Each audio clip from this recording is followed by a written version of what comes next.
Case belladonna का था, उसका गेस्चर मैं बता देता हूँ, इसीलिए खास ये वीसी अरेंज किया।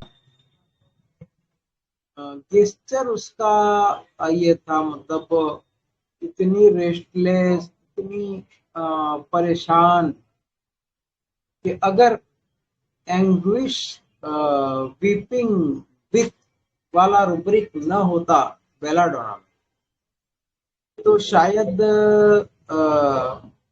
बहुत ही कंफ्यूजिंग हो जाता हमारे लिए, खासकर thanks to synthesis repertory. Clear cut only single belladonna है और इस रूब्रिक के सहारे कहीं केस सॉल्व किए हैं मैंने, एब्डोमिनल पेन से लेकर हेडेक तक के। तो पेशेंट जब आई ना, तो आंखों में आंसू तो थे ही, लेकिन बहुत ही सफरिंग फेस दिख रहा था। ऐसे कभी ऐसे पकड़ती, कभी फिर कभी टेबल पे। माइंड उसका बिल्कुल शांत था, यानी न गुस्सा, न इरिटेबिलिटी, न कोई वायलेंस, कुछ भी नहीं। माइंड बिल्कुल काम, बस रोना रोती थी ऐसे। रोना भी कोई जोरों से नहीं था, बस एक वीपिंग था, क्राइंग नहीं था, आंखों से आंसू जारी। और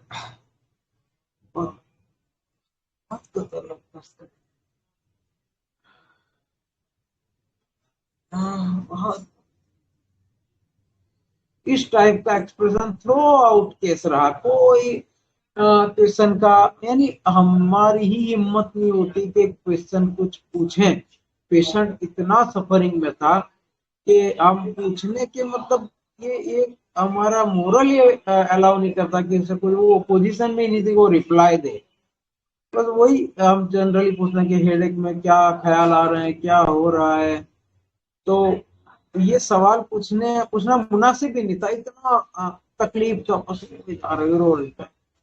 एंग्विश क्या होता है कि बहुत ही ज्यादा दर्द की कंडीशन, पेन का एडवांस्ड स्टेज, पेन का एडवांस स्टेज, यानी पेन इंटू 100 कर लो, पेन इंटू 10 और 100 कर लो, इतना खतरनाक पेन होता है। उसे एंग्विश कहते हैं, सीवियर सफरिंग, सीवियर सफरिंग को एंग्विश कहते हैं।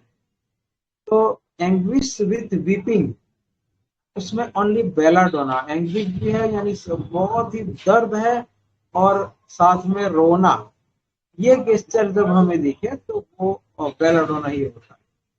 तो बेलाडोना के बारे में जो हम जनरली इमेज बना के रखे हैं कि हंसने वाला बंदा, मस्त मौला बंदा, तो वही अगर हमारे सामने इमेज है और ये रूब्रिक्स को हमने पढ़ा नहीं होगा, तो हम एक इमेज बनाकर बैठ जाते हैं और ये सब मिस कर देते हैं। इसलिए थ्रू आउट सारी ए टू जेड चीजें पढ़ना जरूरी रहता है।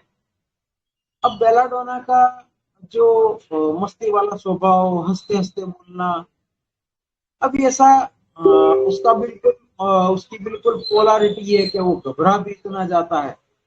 स्टार्टिंग में जब ऐसा होता है तो वो तो बिल्कुल बिंदास होता है कि क्या, एक स्टेज ऐसा होता है कि कुछ भी नहीं होने वाला, क्या यार इतना तो होता है, फ्री ऑलवेज बंदा, वो यार टाइम में चलो जाते जाते दवाई ले लेंगे यार। तो सब इधर आया था तो सोचा दवाई ले लो, उसे तकलीफ तो 3-4 दिन से है, इस तरफ से गुजर हुआ तो सोचा दवाई ले लूं।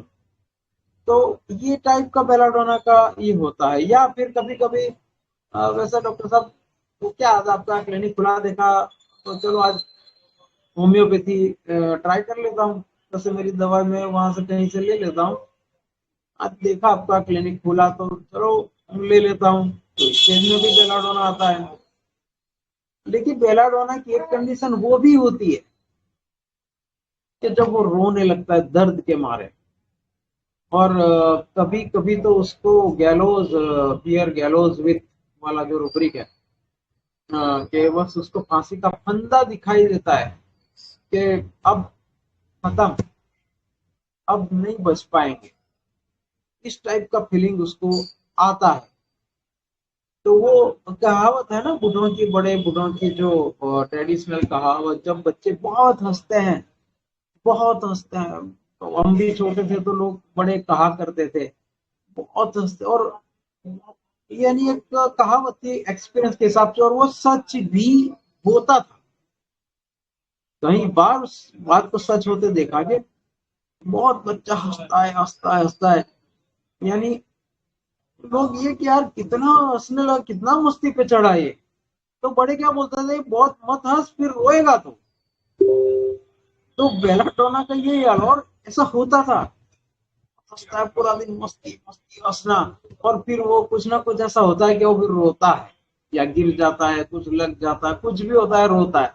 तो ये बड़ों की कहावत हमने देखी है बचपन में, बहुत फील किया, और आज भी कई बार देखते हैं कि बहुत हंसा, वो जरूर होने वाला है, बहुत हद से ज्यादा है, जरूर हंस रहा है, जरूर रोने वाला है। तो लॉ ऑफ नेचर ये है कि हर चीज एतदाल यानी बैलेंस में, हंसना रोना सब कुछ अच्छी चीजें हैं, लेकिन बैलेंस में हो। अब नेचर के हिसाब से अगर हम नहीं चले तो उसका साइड इफेक्ट होना ही होना है। जब तो बेलाडोना का जो लाफिंग से लेके वीपिंग तक का जो सब होता है, ये एक मैंने खाली एग्जांपल दिया कि लाफिंग भी उसका ओवर होता है, तो फिर रोना भी है, पोलैरिटी। मैंने एक जब फर्स्ट ईयर में हम थे, तो जब डिसीज की बात आई ऑर्गेनोन के सब्जेक्ट में, तो हमारे टीचर थे डॉक्टर के बी शाह, उनका नाम मैं लूंगा, बड़े अच्छे थे ऑर्गेनोन के टीचर। उन्होंने एक बड़ी अच्छी बात से समझा कि डिसीज कैसे होता है। तो पूछा उन्होंने क्लास में कि आदम और हवा या एडम एंड ईव कौन थे। तो मैं, जो कि टिमिड था, बहुत ही टिमिडिटी थी मेरे अंदर उस टाइम, मैं बीच क्लास में बोल नहीं पाता था। जो आज मैं आपके सामने हूँ वो होम्योपैथी की ही बरकत है कि मेरी ये टिमिडिटी चली गई। तो उन दिनों में उंगली ऊंची करना बोलना ये नहीं था मेरे अंदर, और सर ने दूसरे बच्चों को पूछा, कोई जवाब नहीं दे पाया। मुझे पता था लेकिन मेरी हिम्मत नहीं हो रही थी। तो उन्होंने कहा कि आदम यानी अकॉर्डिंग टू इस्लामिक फिलोसॉफी, क्योंकि हमारे जो डॉक्टर के बी शाह साहब थे वो सारे रिलीजन को पढ़ते थे, तो सब नॉलेज था उन्हें। तो इस्लामिक लिटरेचर के अनुसार आदम और हवा, आदम को क्रिएट किया गॉड ने, पहले मट्टी से पूरा एक ढांचा बनाया, और उसमें फिर रूह डाली, आत्मा डाली, और वे लाइव हो, और जन्नत में उनको रहने के लिए दिया। वो रह रहे थे, एंजॉय कर रहे थे। फिर उनको लॉनलीनेस फील हुआ, तो उन्होंने गॉड से, खुदा से कंप्लेन कही कि मैं लॉनलीनेस फील कर रहा हूँ, मुझे कंपनी चाहिए। तो उनकी फर्स्ट जो रिब है, वहां से, लेफ्ट रिब से, जो थोड़ी टेढ़ी होती है, वहां से हवा को बर्थ दिया, पैदा किया। अब ये दोनों हो गए साथ में, और दोनों जन्नत में रहने लगे। और खुदा ने, अल्लाह ताला ने उनको एक प्रोहिबिशन बताया कि आप एंजॉय करें, लेकिन ये दरख्त दरख्त के पास न जाया करें और वहां का फल न खाएं। अब साइमल्टेनियसली साइमल्टेनियसली उस टाइम ये हुआ था कि जब आदम को बनाया, भी रूह नहीं फूकी थी, एक ढांचा बनाया, तो खुदा ने सारे फरिश्ते जो थे, जो खुदा की इबादत हर हमेशा कर रहे थे विदाउट वेस्टिंग एनी मोमेंट, उनको ऑर्डर दिया कि आप इस ढांचे को सजदा करें। तो इब्लीस करके जो शैतान था, वो उसने कसम खाई कि मैं नहीं करूंगा। तो खुदा नाराज हो गए और उसको रस्टिकेट कर दिया, और फिर वो शैतान कहा जाता है।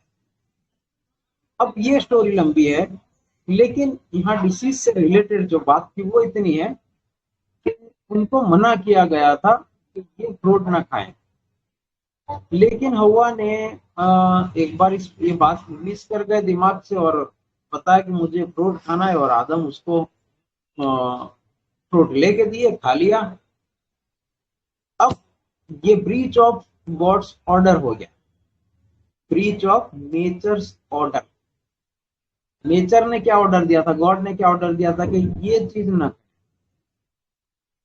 और किया, तो फिर उनको थ्रो आउट कर दिया जमीन पे, जन्नत से निकाल, जन्नत से फायर कर दिया और जमीन पे फेंक दिया, और फिर ये दुनिया शुरू हुई। फिर उनको जो तकलीफें हुई वो सब लिटरेचर में मौजूद है। तो हमारे सर का ये कहना था कि डिसीज जो होता है, हम नेचर के लॉ के खिलाफ चलते हैं जब, तब होता है। तो बेलाडोना का भी जब बहुत एक्स्ट्रा लाफिंग होता है, ओवर लाफिंग होता है, लाफिंग से माने सिर्फ हंसना नहीं ले रहा मैं, लाफिंग यानी हंसना, यानी बिल्कुल जो बेला का जो लाभ है वो उसमें फ्रीवोलनेस आ जाता है, सब कुछ आ जाता है, बेफिक्री आ जाती है। क्यों, आदमी हर चीज पे हंसता है ना, ऐसे मुहावरा है ना कि यार हंस के निकाल देता है बात को, कि सीरियस लेता ही नहीं है, बात को हंस के निकाल देता है। बेलाडोना बात को हंस के निकाल देता है, मतलब फ्रीवोलस बेलाडोना का ये है कि दर्द हो रहा है जाने दो नहीं यार, जरूरी नहीं है कि वो बोलते हंसेगा, ये मैं खाली एग्जांपल दे रहा हूँ, लेकिन हंस के निकाल दिया यार उसने, इसको हेडेक हो रहा है लेकिन वो इग्नोर कर रहा, हंस के इस बात को सीरियस नहीं ले रहा, हंस के निकाल दे रहा। तो ये जो लाफिंग बेलाडोना का है ना, वो सिर्फ लाफिंग फिजिकल नहीं होता, मेंटल लाफिंग भी होता है, वो हंस के निकाल देता है हर चीज को। और जब ओवर लाफिंग यानी नॉर्मल से ज्यादा लाफिंग होता है तो फिर वो रोता है। तो ये चीज बेलाडोना की है कि जब एंग्विश होती है, एंग्विश जो होती है उसकी, वो बहुत ही खतरनाक पेन होती है। मेरी आवाज ठीक आ रही है? तो डिसीज नेचर के खिलाफ, नेचर क्या चाहता है, बैलेंस चाहता है कि हर चीज लिमिट में हो, उसके बैलेंस में हो, उसके अतदाल में हो। तो ये लॉ ऑफ नेचर के हिसाब से जब हम नहीं चलते हैं तो डिसीज होता है। बेलाडोना का भी जो अति है, अति, वो उसका अति हंसना है, कि हर चीज को हंस के निकालना, लाफिंग, जो बेलाडोना का लाफिंग स्पीकिंग वेन, वो वो फ्रीवोलसनेस की वजह से होता है। फ्रीवोलस बंदा होता है वो भी एक हर चीज को हंस के निकालना होता है। बेलाडोना के लाफिंग का मेटाफोरिकल मीनिंग भी ये होता है। तो जब अति हो जाती है तो फिर वो पकड़ में आता है। तो बेलाडोना की पोलैरिटी ऐसे जाती है, आखिर में वो मौत भी दिखाई देती है उसको, सारा हंसना निकल जाता है उसका। तो ये बेलाडोना था। हाँ, वॉइस अच्छी होनी चाहिए, पिक्चर तो क्या करना है। हाँ, अब मेडोरिनम की बात कर लेते हैं। उससे पहले मैं बता दूं कि हमारा जो वेबिनार 15-16 को था वो एक्सटेंड होके हमने थर्ड और सिक्स्थ को किया है। थर्ड को मेरा क्लास है, और सिक्स थर्ड यानी वेडनेसडे आ रहा है, और सिक्स सैटरडे को अनु मैम का है। अ, अ, तो जल्दी रजिस्टर कराएं।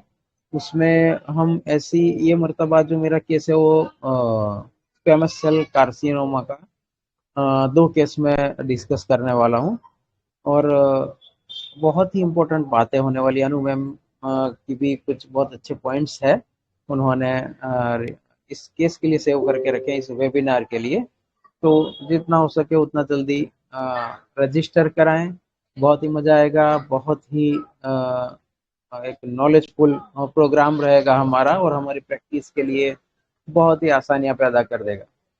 अब मेडोरिनम में जो बातें थी, जो जो पहले उनके केस की बात कर लेते हैं कि उनके केस में जो चीजें थी कि वो बिल्कुल बिंदास बंदा था, कोई शर्म नहीं थी उसको, और वो इतना कर डाला लोगों का, हमारे यहाँ उसको करू पांडे कहते हैं, लोगों का कर डाला, पैसा खा जाना, किसी का हक मार लेना, और रिलीजियस, दिखने में रिलीजियस भी था।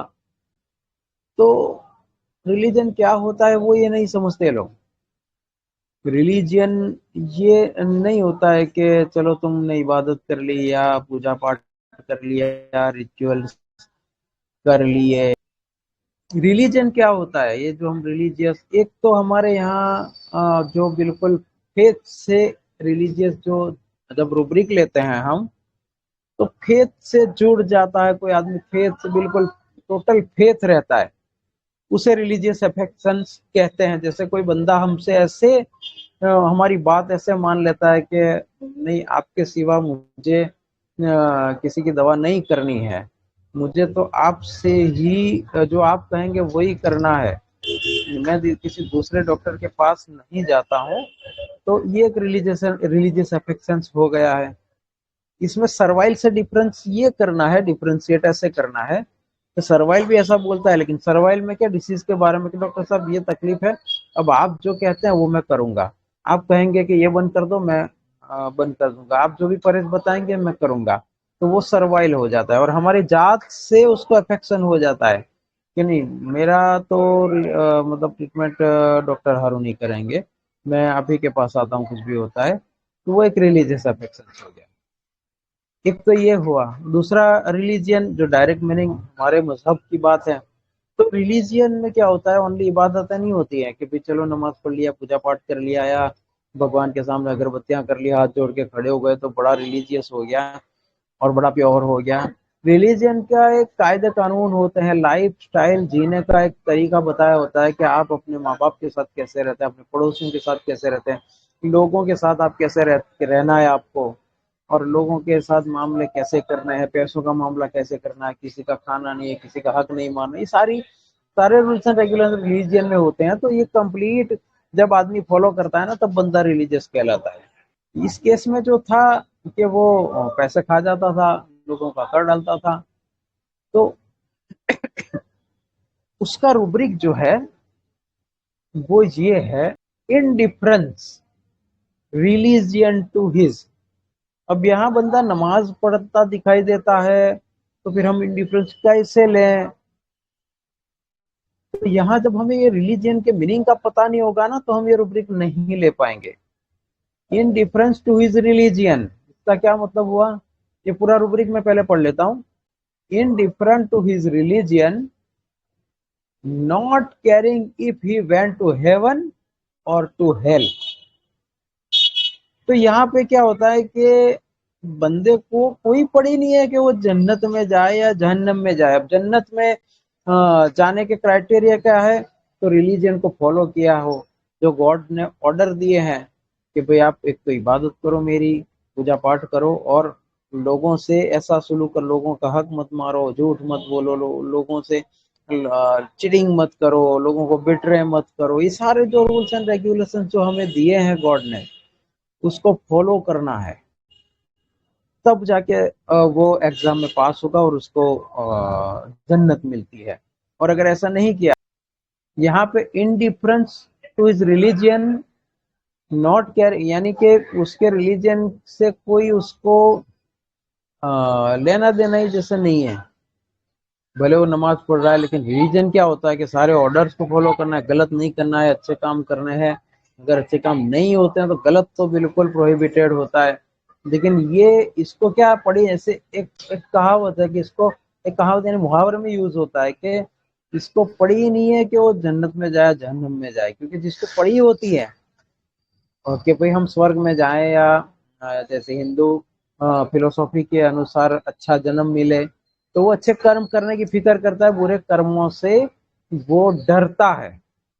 तो यहाँ पेशेंट ये नहीं बोलेगा कि मुझे तो नहीं पड़ी है कि जन्नत में जाऊं कि जहन्नम में जाऊं, लेकिन उसका, उसके जो एटीट्यूड है, उसके उसके कर्म ये बताते हैं, जैसे कि उसको पड़ी ही नहीं है कि इसको जहन्नम में जाएगा जन्नत में जाएगा, इसकी कुछ पड़ी ही नहीं है। तो ये एटीट्यूड उसके कर्मों में प्रेजेंट होता है कि वो फिर लोगों का लूट मार खाना, लोगों का पैसे हजम कर जाना, किसी का हक न देना, ये सब ये बताता है कि उसको कोई पड़ी नहीं है कि चाहे वो जन्नत में जाए, जन्नत में जाए, या पुनर्जन्म में उसको इंसान का रूप मिले या जानवर का मिले, उससे कोई पड़ी नहीं है। ऐसा कहते हैं ना, उसके कर्मों को देख कर। तो ये मीनिंग इस तरीके से थोड़ा डेप्थ में जाके है। अच्छा, रिलीजियस एक एक स्टेज ऐसा भी होता है उसको कि जब उसको रियलाइज होता है, एक एक वक्त आता है कि उसको रियलाइज होता है, रिटायरिंग व्हेन ऐसा एक रूब्रिक है, अभी मेरे को ध्यान नहीं आ रहा। यानी एक एक लाइफ के एक एंड स्टेज में जब आदमी अपन अंदर ही अपने आप का हिसाब लेता है कि यार मैंने कर्म गलत किए हैं, तो उसको एहसास होता है कि delusion hell, going to hell because he had committed unpardonable crime. यानी जो माफ ही नहीं किया, उसको रियलाइज होता है लास्ट में कि माफ न किया, अक्षम्य अपराध किए हैं उसने। यानी उसको पता है खुद को कि उसने क्या किया है। पहले तो एक दौर था कि उसको पड़ी ही नहीं है कि वो उसको फिक्र ही नहीं है कि भाई मुझे मरना भी है और खुदा को मुंह भी दिखाना है। तो बस जो मन में आया किया जाता है, गलत शलत। और अ, एक फिर वक्त आता है कि तब उसकी हवा निकल जाती है और उसे रियलाइज होता है, और उसको फिर एहसास हो जाता है कि यार कर्मों की सजा तो मिलनी है, अब सीधा जहन्नम में जाने वाले हैं। ये बात उसके अंदर आती है। अब दूसरे ये था रूब्रिक केस से रिलेटेड। लेकिन यहाँ पे प्रॉब्लम क्या होती है कि ये जो नुजहत मैम का केस था, उसमें तो पेशेंट को उन्होंने पहचाना था, यानी उनके पहचान वाला पेशेंट था कि वो जानती थी कि इसने इतना मेरी नानी का पैसा दबाया, कि अम्मी का या जो भी है उनके रिलेटिव्स का, तो वो जानती थी। जैसे हमारे फैमिली में से ऐसे लोग हमारे पास आए, तो हमको पता होगा कि भाई इसका कैरेक्टर कैसा है। और वो कोई आदमी खुद तो बताएगा नहीं ना कि मेरा डॉक्टर साहब वो क्या है कि मेरी तो आदत है कि मैं तो किसी का पैसा लिया फिर दूंगा नहीं मैं, और विरसे का पैसा था मेरी बहनों का, तो भी मैंने तो सिग्नेचर करवा लिया और मैंने ले लिया, ऐसा कोई नहीं कहेगा। हर आदमी अपने आप को अच्छा ही दिखाना चाहता है। तो वो पेशेंट नहीं कहेगा हमको, तो ऐसे अगर जानते हैं तभी हम ये रूब्रिक, ऐसे रूब्रिक्स को सिलेक्ट कर पाएंगे, और ऐसे स्टेज में मेड और इनाम फील वाइज भी हम ऐसे स्टेज में दे पाएंगे जब हम जानते हैं। तो अब जब हम जिनको नहीं जानते उनको कैसे पकड़ेंगे, ये मुश्किल चीज है। लेकिन फिर भी केस टेकिंग के दौरान हम जब बातें करने लगते हैं, तो अगर हम उनका बिजनेस के बारे में, उनकी ऑनेस्टी के बारे में जब बात करेंगे, बातों बातों में कभी डायरेक्ट क्वेश्चंस भी पूछने हैं कि उसके बिजनेस रिलेटेड, कि फिर आप का मामला कैसा रहता है, पैसों के बारे में। मान लो कि आपने माल खरीदा और फिर पेमेंट करना है, तो आपको स्ट्रेस रहता होगा पेमेंट का। तो फिर जब बंदा ऐसे लिंक एक छोड़ देता है कि नहीं नहीं ऐसी कोई बात नहीं है, क्या उखाड़ लेने वाला है कोई, तो फिर उस पर से हम थोड़ा डेप्थ में जाएंगे, तो कुछ हिंट हमको मिल सकती है कि ये बंदा कर डालने वाला है लोगों का। तो उस पर से हम अ, पिछले दरवाजे से पकड़ सकते हैं, और ये बहुत ही ध्यान से पकड़ना होता है। वरना कोई बंदा खुद तो बताएगा ही नहीं कि मैं ऐसा बंदा हूँ कि मैं तो कुछ भी कर लेता हूँ, मैं तो लोगों का खा जाता हूँ लोगों का। हाँ, अपने सिंस को बता देते हैं कुछ लोग के भाई मैं तो डॉक्टर साहब मुझे लड़कियों का शौक है, मैं यहाँ जाता हूँ। वो देखा है कि पेशेंट अपनी बात को बता देते हैं कि मुझे शराब की आदत है लेकिन किसी को पता नहीं चलने देता, जो रूब्रिक ना अल्कोहलिज्म ड्रिंकिंग ऑन स्लाई, तो मैं किसी को पता नहीं चलने देता, घर पे किसी को पता नहीं है, अकेला होता हूँ पी लेता हूँ। तो ये बातें बताते हैं, लेकिन ये अपने इस कैरेक्टर की बातें, ये जो करू पांडे जिसको कहते हैं कर डालने वाला लोगों का, तो वो नहीं बताएगा पेशेंट कभी भी।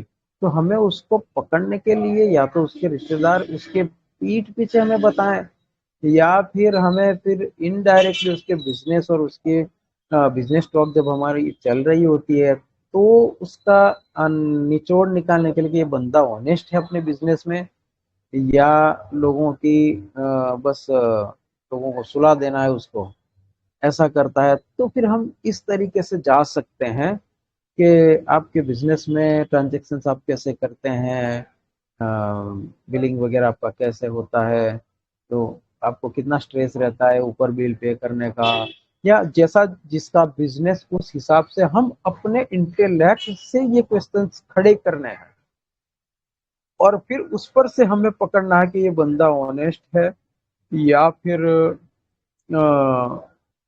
मैंगो ट्री है। मैंगो ट्री, हम यहाँ पे हमारे यहाँ के जो बिजनेसमैन मैंगो ट्री उस आदमी को बोलते हैं जो जल्दी पैसा ही नहीं देता है, खा जाता है। जैसे मैंगो होता है ना, आज उगाया तो अगली पीढ़ी आम खाएगी, जल्दी फल ही नहीं देता है जल्दी मैंगो ट्री। तो इस टाइप का आदमी है, तो उसको हमें जज करना होगा, वो बताएगा नहीं कभी। तो हम ऐसी ईरान तुरान की बातें करके उसको जज कर पाएंगे, वो भी हमें हमारा इंटेलेक्ट लगाना पड़ेगा। बाकी ये रूब्रिक कॉमनली पेशेंट अपने मुंह से नहीं बता पाएगा। खैर, अब दूसरे हाँ रूब्रिक में एक रूब्रिक ये है, diligent sin one has unpardonable sin he had committed. उसको एहसास होता है कि भाई अक्षम्य अपराध किए हैं, लेकिन जब वो कर रहा होता है किसी का, इसकी टोपी इसके सर, इसकी टोपी इसके सर, इसका ये कर डालना, तब क्या होता है ना, वो सेल्फिशनेस में होता है, danger, no sense of danger में होता है कि उसको कोई टेंशन ही नहीं। हमको सोचेंगे यार ये तो लोग मारेंगे उसको या जेल में जाएगा, लेकिन उसको कोई डेंजर ही फील नहीं होता है। कैरेक्टर लेक ऑफ मोरल्स नहीं होता है ना, कैरेक्टर लेक ऑफ, हम उसी पे जाएंगे। अब दूसरे रूब्रिक्स के बारे में जो हमारे इजीली काम आने वाले हैं उसके बारे में हम कुछ डिस्कस करेंगे। एक होता है परसिस्टिंग इन नथिंग, ये हरी वाला रूब्रिक है। हरी वाले रूब्रिक में है मेडोरिनम। तो उसको इतनी जल्दबाजी होती है कि कोई काम शुरू करता है ना, तो इतनी जल्दबाजी से इतनी एनर्जी लगा देता है कि थोड़ा ही किया और थक जाता है। डॉक्टर साहब, मैं काम तो स्टार्ट बहुत हौसले से करता हूँ, लेकिन थोड़ा ही किया कि थक जाता हूँ, फिर मैं उस काम को छोड़ देता हूँ।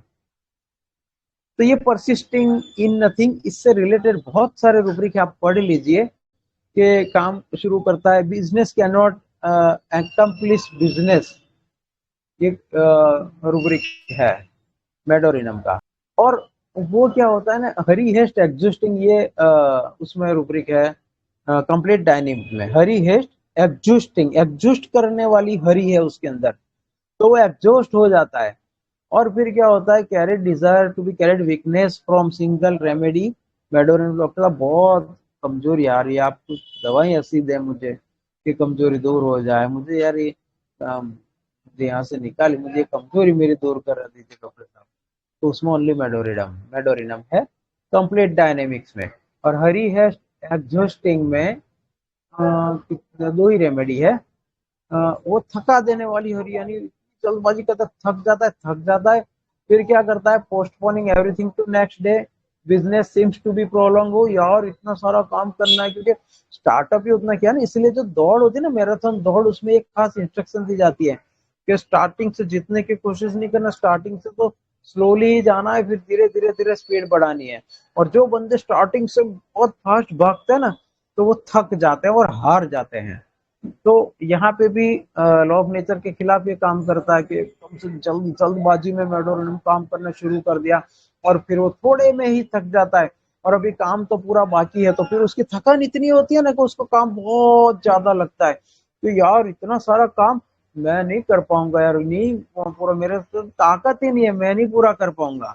तो इस रूब्रिक का मीनिंग ये है, business can not be accomplished.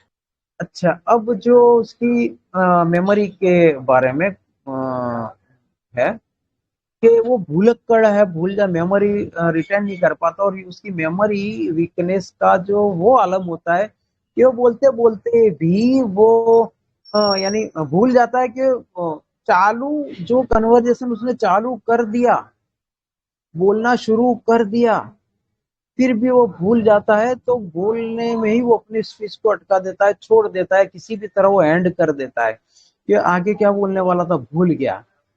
और उसका रूब्रिक है conversation difficult to carry on, यानी कन्वर्जेशन शुरू किया फिर कैरी ऑन नहीं कर पाता है, conversation difficult to carry on.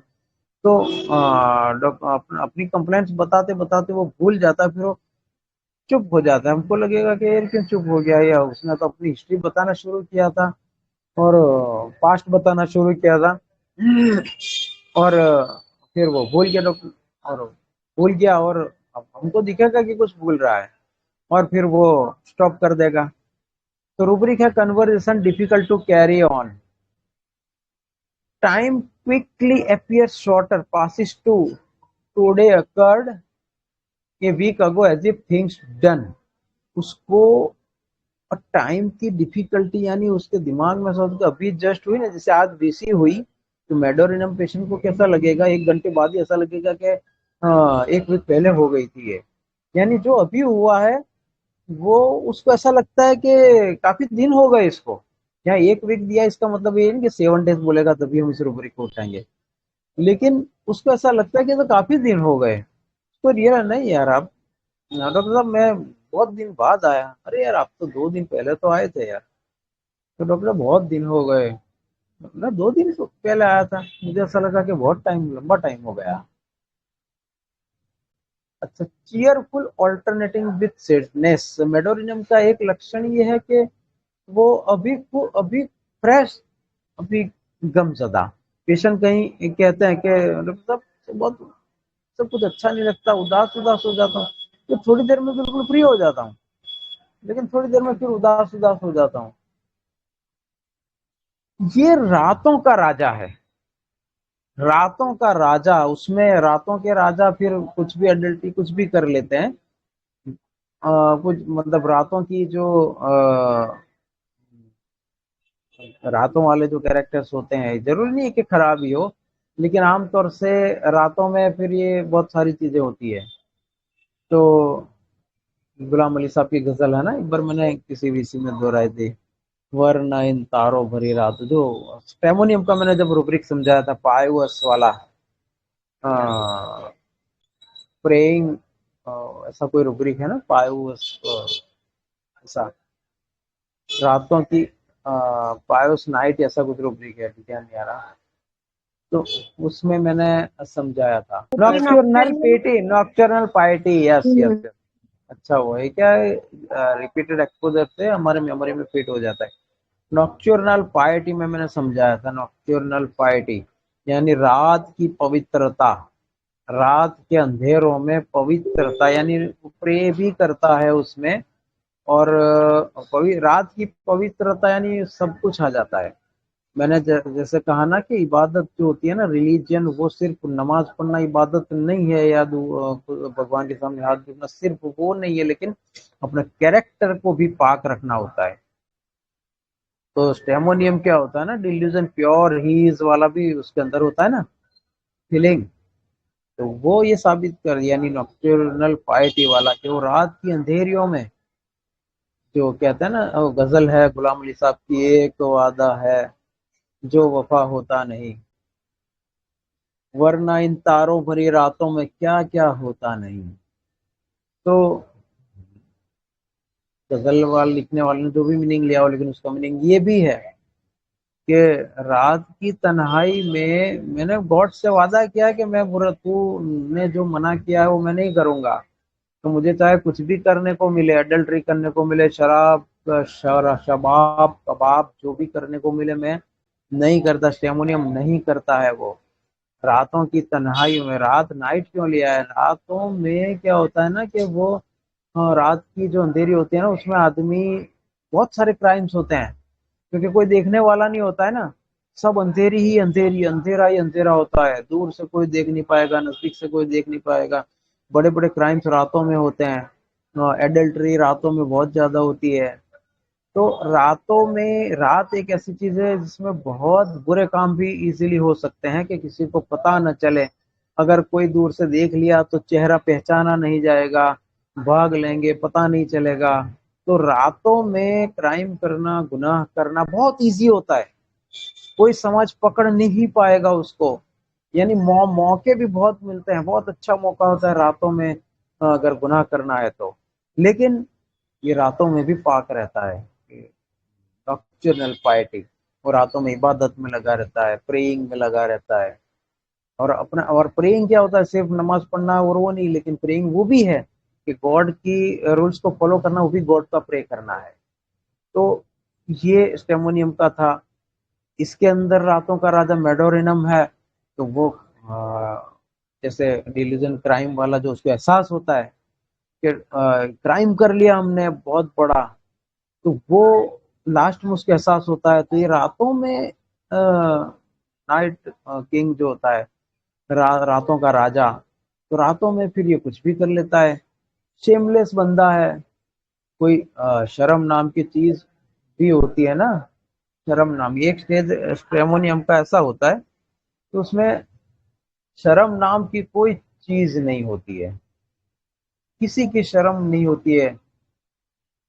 शर्म नाम की चीज बाकी होती है, मार्केट में अवेलेबल है, जैसे को मैंने ग्रुप में डाली है शर्म नाम की चीज, देख लेना। तो इसके पास शर्म नाम की चीज नहीं होती, हमारे ग्रुप में तो आ गई है शर्म नाम की चीज।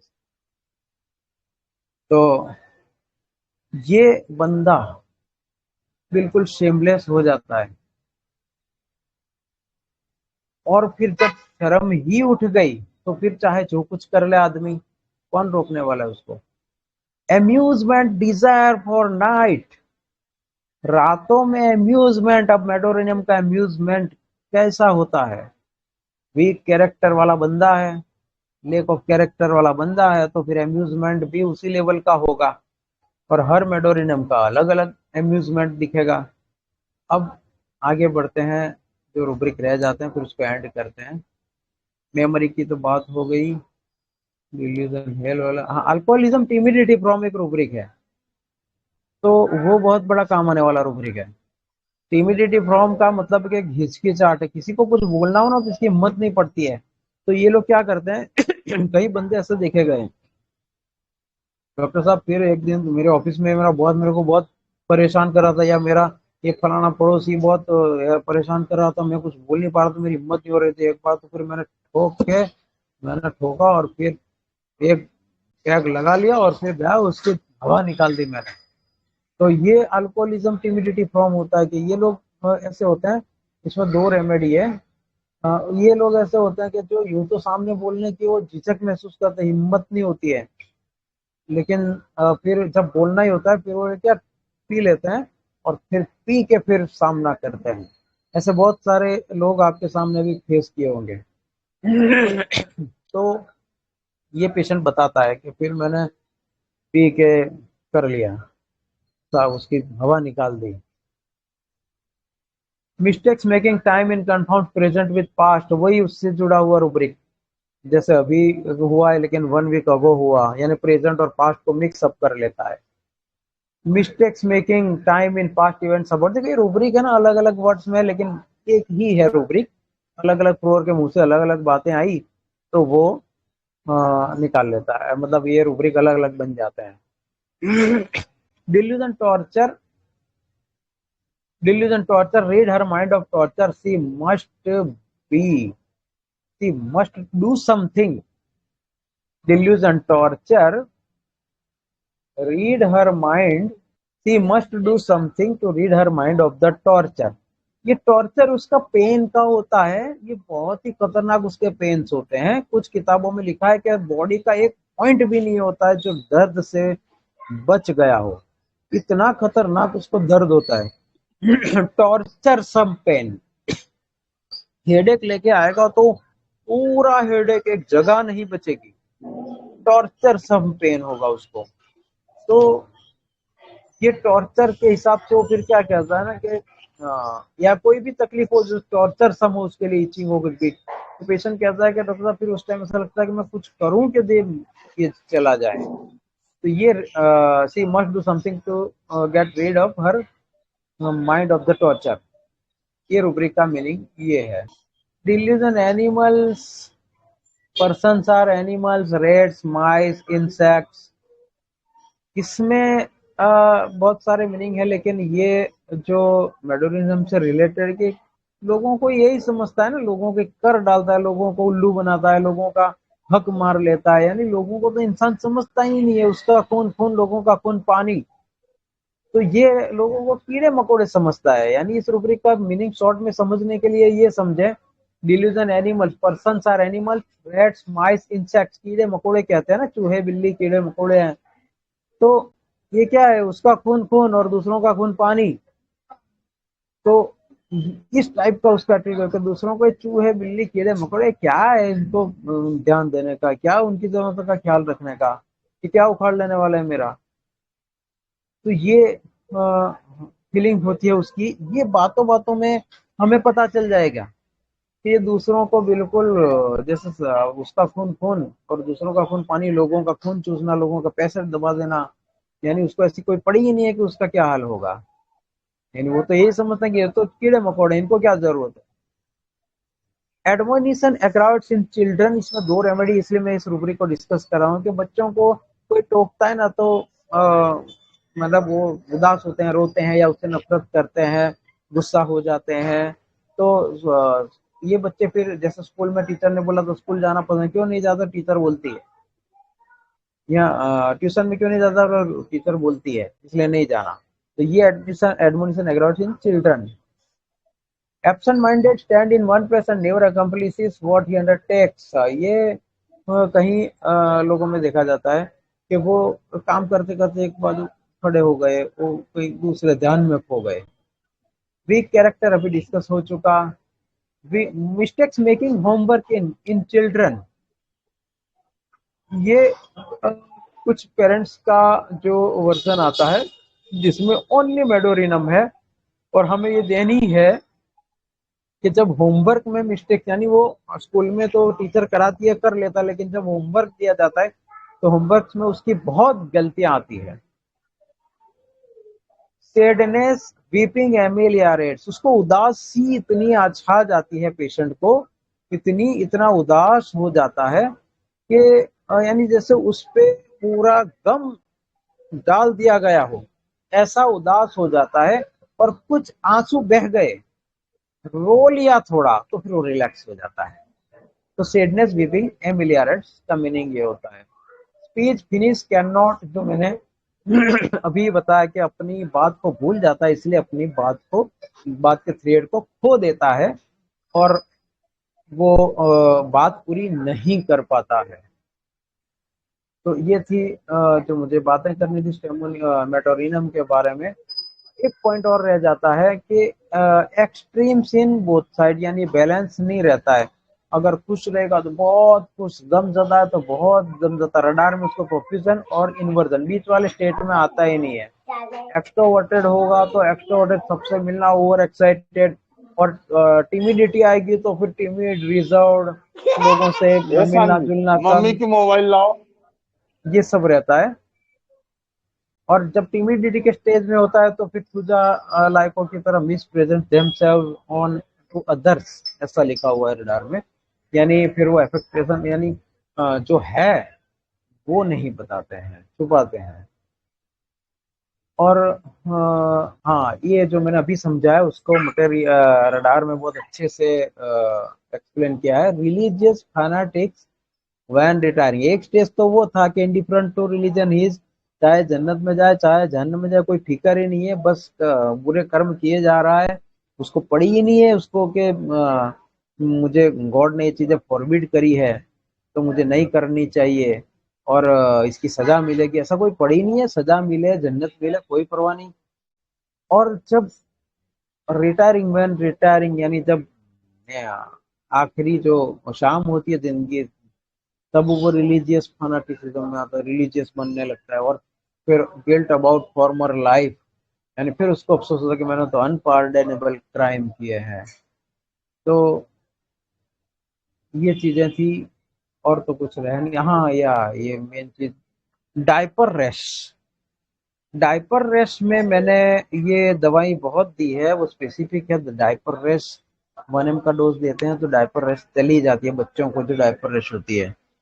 दूसरा, इनहेरिटेड प्रॉब्लम्स ऑफ चिल्ड्रन, जो गोनोरियल फादर होते हैं। अब क्या है कि जो चिल्ड्रन का इनहेरिट क्या है, ये विरसे में उतरा है बीमारी डॉक्टर साहब, मेरे को भी था, मेरे अब्बा को भी था, इसको भी उतरा है, तो वहाँ मेडोरिनम देना है।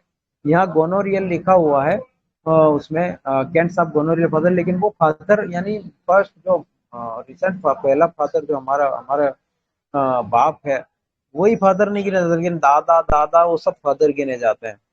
हमारे फोर फादर जो भी है वो फादर में ही आते हैं। तो इसमें से आगे की चौथी पांचवी पीढ़ी को किसी को गोनोरिया हो गया हो तो वो भी इनहेरिट करता है, भले अपने बाप को ना हो। तो हम ये सोचेंगे कि भाई बाप को है कोई प्रॉब्लम, तो बोले ना इसके पापा को कोई प्रॉब्लम नहीं हुआ, तो हम ये गोनोरियल स्टेज को इग्नोर नहीं करेंगे। इनहेरिटेंस है बीमारी का मेडोरिनम से, वो हेरिडिटी अगली पीढ़ी में नहीं उतरेगी। और वुमन के बारे में एक बात पॉइंट खास कहनी है कि जो वुमन आती है कि मतलब शादी से पहले मेरा कोई प्रॉब्लम नहीं था, शादी से पहले, लेकिन जैसे शादी उसके बाद से मुझे पेल्विक इन्फ्लेमेटरी डिसीज और मेंस्ट्रुअल प्रॉब्लम और ये सब शुरू हो चुके हैं। तो ये बात शादी से पहले कुछ नहीं था और शादी के बाद ये प्रॉब्लम शुरू हुए, तभी मेडोरिनम रेमेडी है। और रोता यानी रोने लगता है, बोलते बोलते वो रोता है, हम पल्सटीला को ही सोचते हैं, लेकिन कुछ ऑथर्स ने तो ये लिखा है कि वो बोल ही नहीं सकता बिना रोए। तो बोलते बोलते रोने में पल्सटीला जब दिमाग में आती है, लेकिन हमें ये भी आनी चाहिए मेडोरिनम। हाँ, और एक बात खास, ये लास्ट पॉइंट, बाकी सब डिस्कस, लास्ट पॉइंट जो मुझे क्लिनिकली जो हमें काम आने वाला है, अर्ली मास्टरबेशन। मेडोरिनम के बच्चे जो होते हैं ना, वो अर्ली मास्टरबेशन में चले जाते हैं, यानी 6 7 7 8 साल की, यानी जब हम हिस्ट्री पूछेंगे मास्टरबेशन की निकले तो कितनी उम्र से आप कर रहे हो, ये हमें जरूर पता है। माँ बाप कहते हैं कि सब यदि 8 साल का है और मास्टरबेशन करता है, हमने देखा। तो ये अर्ली मास्टरबेशन में भी मेडोरिनम है और हमने दिया हुआ है इसको। तो ये कुछ टिप्स थी, बाकी मिलेंगे फिर अब 3 जनवरी को जरूर मिलते हैं। Hello, doctors. For those who are new to the mind method or are into GP practice but want to start homeopathic practice, HSH is bringing you a basic course of applied mind method.